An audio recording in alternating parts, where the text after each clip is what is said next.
Welcome, everybody, to the first Quello Center lecture in the fall of 2022. I'm Johannes Bauer. I'm the director of the center. The center is a research and outreach center at Michigan State University. And it's my very great pleasure today to welcome Amy Bruckman with us to talk about her recent book, and specifically talk about the title, the question of whether we should believe Wikipedia. But to introduce her in greater detail, I'd like to call on Keith Hampton, who is the Director of Academic Research of the Quello Center. Keith? Great, thanks, Johannes. So this is a huge pleasure to introduce Professor Amy Bruckman, who's the Regents Professor and Senior Associate Chair in the College of Computing at Georgia Tech. And so Amy and I were just talking, and I've known Amy now for a number of decades. We won't say how many. I thought we maybe had met at Chi, but Amy just reminded me that she almost ended up as the external examiner on my dissertation committee. And so I actually had forgotten that, which is a great thing to remember. We'll have to talk more about that. But at the time, and this brings back great memories, that Amy was one of the first and very few really senior scholars in a broad area at the time that we might have called online communities, but that doesn't seem like the right label anymore. And by senior, I mean, Amy had done what a very small number of folks in this area had done. She had accomplished convincing a dissertation committee that this was something worth studying and that there was value here somewhere. She got a job, and she was on the verge of getting tenure. And so this was a huge thing. And Amy may not remember this, but we had a number of conversations around that time that were really helpful to me as a junior scholar, in particular shaping how I viewed the field at large and how I ultimately worked with graduate students. But Amy has been a mentor to the field since really the very beginning. So she started something called Media Move back in the mid-1990s, which was this kind of early place where media researchers started to find each other and to develop research practices in this area. And it was very impactful. And at the time, Amy was doing pioneering work with the likes of Sherry Turkle and Mish Resnick at MIT. And soon after, she did very pioneering work on the Turing game and online identity, which is something I still talk about in my graduate class on technology and society, as early as yesterday. So Professor Bruckman joins us today to talk about, amongst other things, I suspect, her new book, Should You Believe Wikipedia? Online Communities and the Construction of Knowledge. And at a time when we're concerned with misinformation and the social construction of knowledge and what truth really is, it's really hard to imagine a more appropriate book than this one. But that description alone really does not do this book justice. So it is so much more than that. So again, Professor Bruckman is kind of mentoring our field, is how I view it here. So I'm going to repeat a little bit of what I say here on the back cover, which is first, it is simply brilliant. And at a time when our college and others are thinking about more and different ways of knowing and about how to guide students who are kind of sitting at this intersection of HCI and broader studies of technology and society. This work sets the bar for what students in human-computer interaction need to understand and do to address societal changes brought about by the ubiquity of online interactions. And so with that, I turn it over to Professor Bruckman. Thanks. Thanks so much, Keith. The admiration is mutual.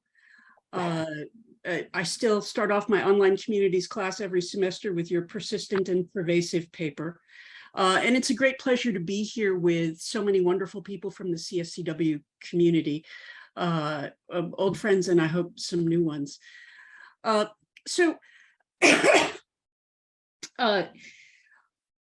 Is human activity changing the climate? How do you know? I walked around my office building a few years ago asking people that question, and here are the answers I got. Someone said, I've read abstracts of a few scientific studies and heard reports on the science on news sources I trust. Someone said, I read one study all the way through and beyond that, heard about it on the news, I've never actually read any climate science, but I've heard news reports. They taught us about it in 6th grade. I saw Al Gore's movie. This last one is the most interesting. I took a trip to Alaska recently. We had to walk 2 hours to get to the glacier. They told me that just a few years ago, the glacier was right there. You didn't have to walk to get to it at all. It's interesting to think about how we know things is not as obvious as you think. None of us have time to become climate scientists, except the few people who are. So we all rely on sources we trust. This raises the question of what is knowledge. The formal definition of knowledge is justified true belief. So next we have to ask, what does it mean for a belief to be justified? And what does it mean for a belief to be true?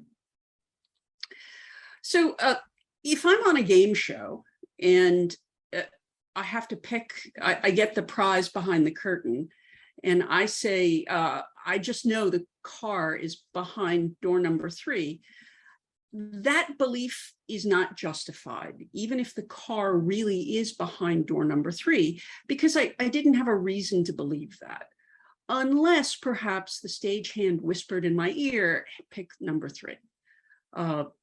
So there are 2 basic approaches to justification in epistemology. Evidentialism says all beliefs must be supported by evidence, and beliefs can be derived from a set of basic beliefs. Basic beliefs are things you learn through reliable senses and spontaneously form beliefs if they're a proper response to experience. Non-basic beliefs are derived from basic ones. The question is this useful in practice? And that's a critical problem with the internet today. If you take any given piece of information and try and say, okay, well, what's the proof for that? And then the next level, what's the proof for that? And the next level, what's the proof for that? It's not a practical solution. The second approach to justification is reliabilism. A belief is reliable if it is the result of a reliable cognitive process, which is one that generally leads to correct outcomes. So I love this example from Feldman's book, epistemology textbook. Compare a novice bird watcher and an expert walking together in the woods, seeking out the rare pink-spotted flycatcher. A bird flies by, and each person spontaneously forms the belief that there is a pink-spotted flycatcher there. The expert knows this to be true, but the novice is jumping to a conclusion out of excitement. The expert has a well-founded belief, but the novice does not. This approach is arguably more useful. So applying reliabilism, we can say the New York Times is generally, not always, but generally a reliable source. You are justified in believing the New York Times in the absence of evidence to the contrary. Okay, so we've talked about what it means for a belief to be justified. What does it mean for a belief to be true? We see the world through our senses. All our representations of the world are approximations. When I was an undergraduate physics major, I thought that they were teaching us approximate solutions to solve physics problems because I was just a baby physicist. And when I got bigger, they would teach me the real solution. And of course, I quickly realized that you don't ever get to the real answer. We're always using approximations with some degree of reliability. I love this story by Borges, where he says that the only perfect map is the territory itself. The universe is a perfect model of the universe, and everything else is an approximation. So all our mental and external representations are always approximations. Is this a chair? There are a couple different approaches to thinking about that question. Objectivism says there's a real answer, whether or not that's a chair. Subjectivism says we are trapped within our subjective senses, and I can't ever really tell you whether that's a chair. There's a nice compromise by Hilary Putnam called internal realism. And what Putnam says is, look, reality exists, but is only knowable through our subjective senses. But why do we agree that there's a chair? We agree that there's a chair because there's a chair. Our perceptions are subjective, but it's interesting that if we took 1,000 people and correlated all of our completely subjective perceptions, they would all say, yes, there's a chair. Why do they say that? Because the chair exists. I can't prove to you that it exists, but I take it on faith that the world exists, although it's only knowable by our fallible senses.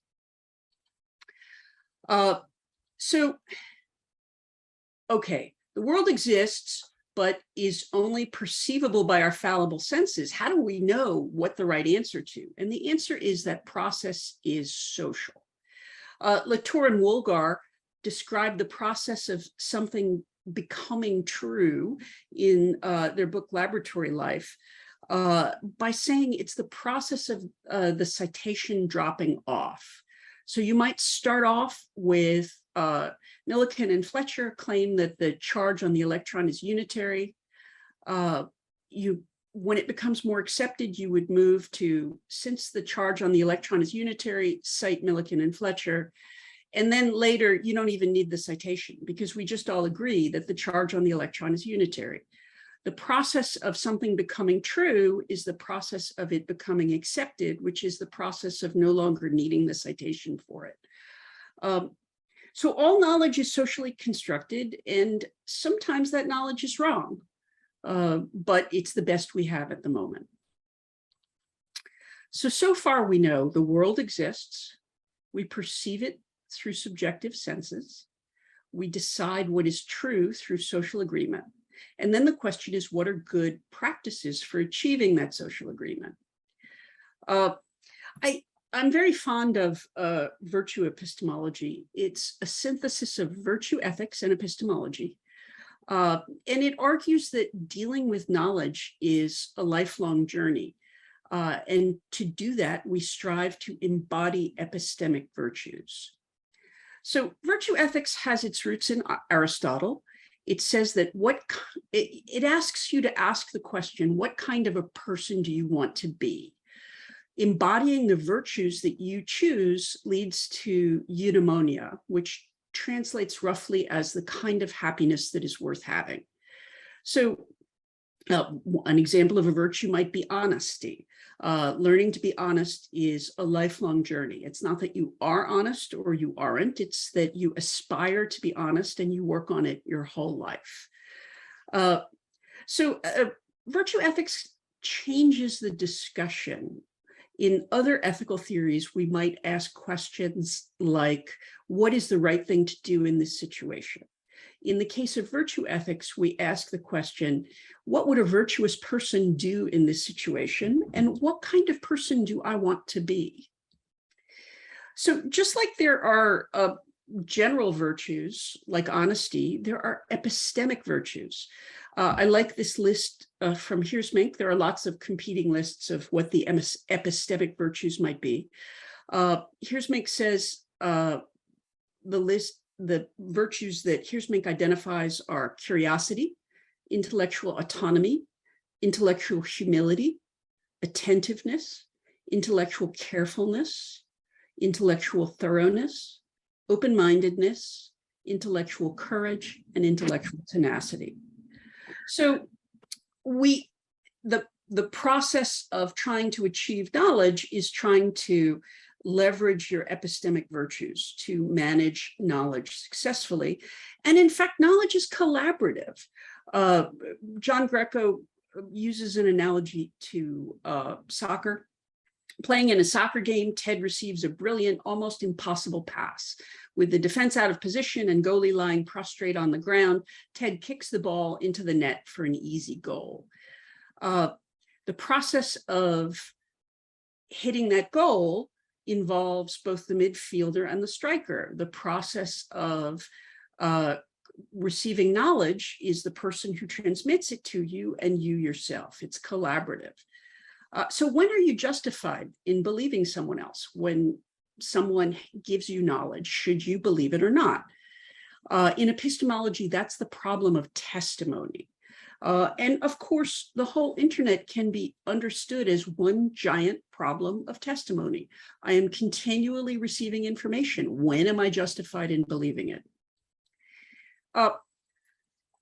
So knowledge is socially constructed. The more something has been carefully reviewed, the more credibility it has.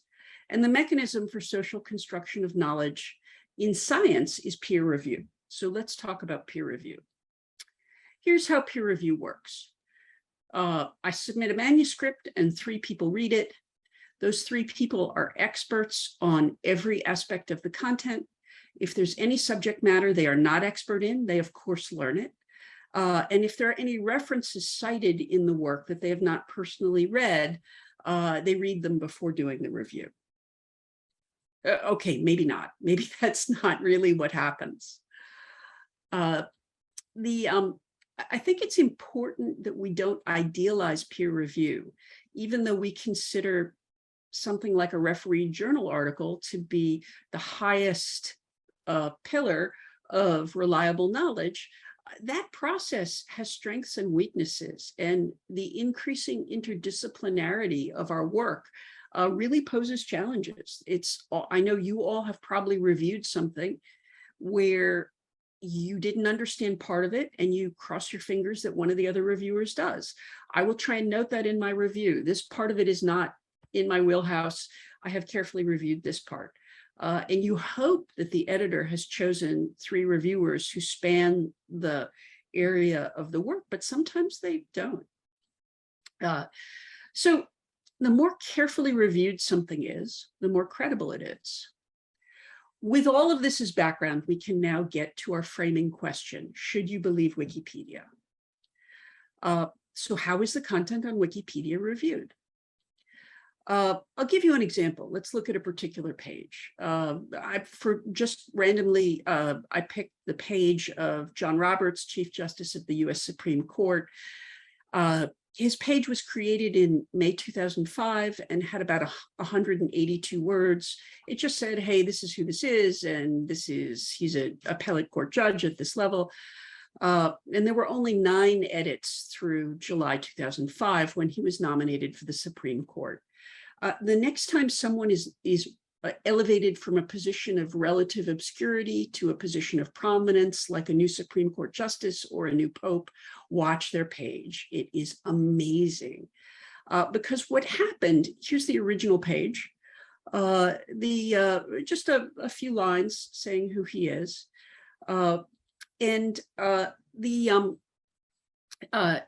On the day he was nominated, there were 31 edits. There were 1,200 edits by the end of July. And currently there are almost 7,000 words. It is now a complete biography of Justice Roberts and a concordance of all of his important judicial opinions. This happens by literally thousands of people working in parallel.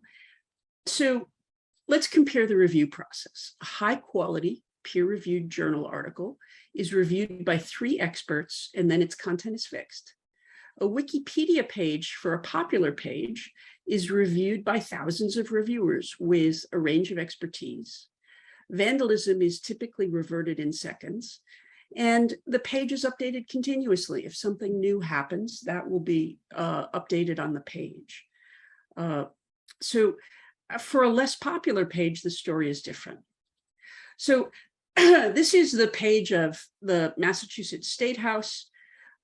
You will note that it says that the model for one of the murals was, the painter is Edward Brodney. The model for one of the murals was his sister, Norma Brodney Cohen. The model for another one of the figures in the murals was his mother, Sarah Brodney.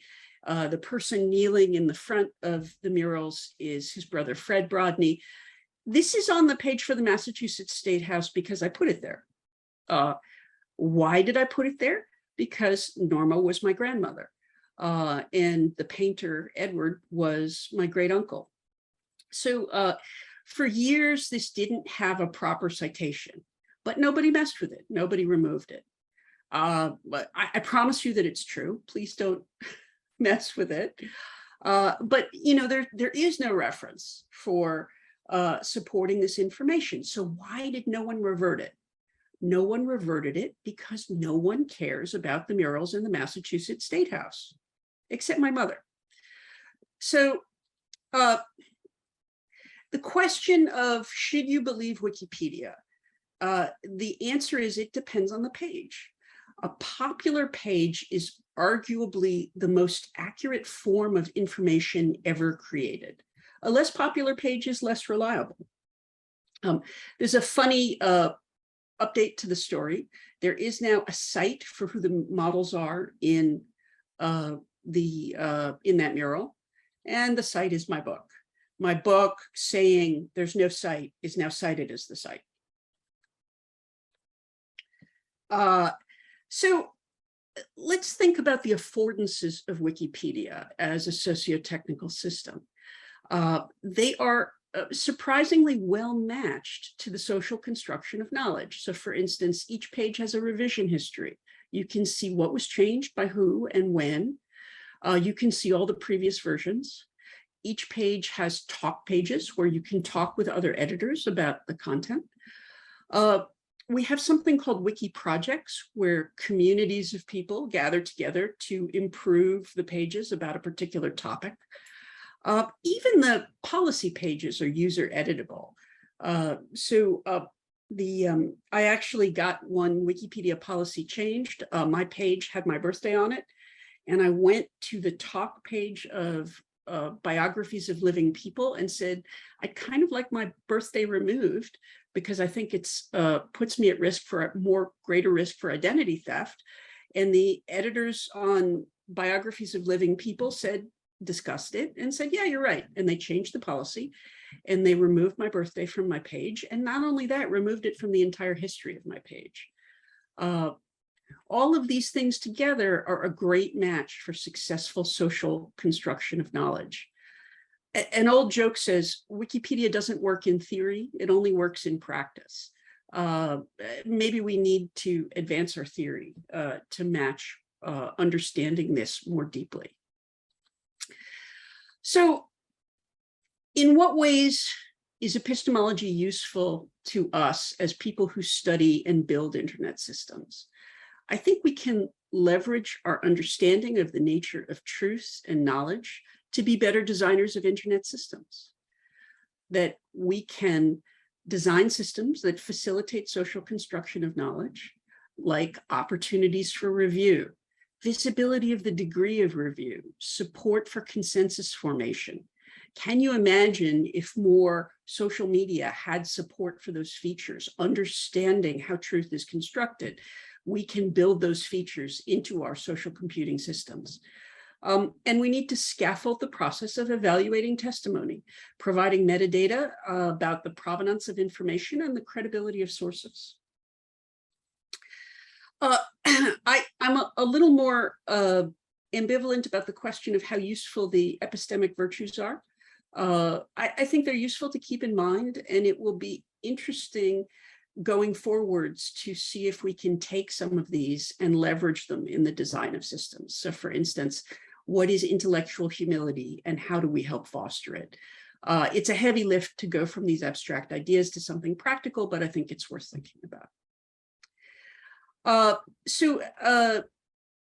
This is the outline of my book. I started off writing this chapter that I presented to you today. And then I thought I will write an entire book about epistemology and computing systems. And then I realized that that would take me 25 years to finish. So I based the rest of the book on my Design of Online Communities class, which I have been teaching since 1998. The book is available came out this year from Cambridge University Press. I want to thank Johannes for inviting me. I want to thank all my CSCW friends at MSU, especially Keith, and note that Keith's feedback on my book manuscript was the most useful I got from anyone. And thank you all for listening.